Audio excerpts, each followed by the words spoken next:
Now, the Western world was arrogant about not listening to India on terrorism, says former UK Prime Minister Tony Blair in an interview to NDTV's group editor Barkha Dutt. Speaking on the war on terror and how it's become a global threat, Blair admits the West should have listened to India's warnings more.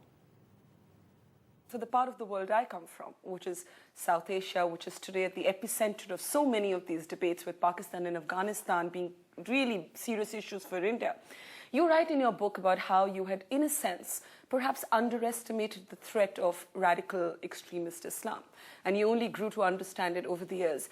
Do you think that there was this one turning point that made you understand it, or do you think that happened to you only after you stepped down, in a sense, from office? Well, it's a good question. I mean, I think it's been a process over time, but I also think, you know, something I used to say towards the end of my premiership was we should have listened to India more. You know, we should have watched what was happening there and taken more account of it. And I'm afraid rather kind of arrogantly, actually, the West sort of thought, well, maybe it's something to do with India, and so, you know, it's a far-off place and we don't quite understand it and so on. But actually, I think towards the end of my premiership, and even more so after leaving, I think it is a global movement. It actually does threaten us all, and it does have to be confronted and defeated in a quite different way from any conventional war we've fought before. India feels, and Indians feel, that it took 9/11 to make the world acknowledge what India had been saying all along.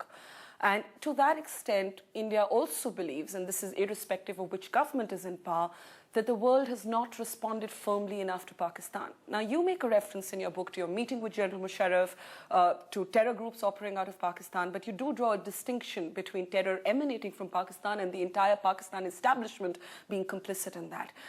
Do you, in a sense, think that's too benign a reading in the light of some of the things we've seen after the Bombay attacks? That's difficult to answer. I mean, look, you know, I have many Pakistani friends and many people I talk to there. And so do I. And who I believe, incidentally, completely abhor this terrorism and want to defeat it. I think it's more to do with the fact that this strain of extremism within Islam, based on a perversion of Islam, but within it, I think what I learned from the Indian experience in the end, and I think you're right in saying it, I'm afraid it took 9/11 for us to wake up to this, is that you can't hide away from the fact that this is actually an element within Islam. It may be based on a perversion of it, but it's there.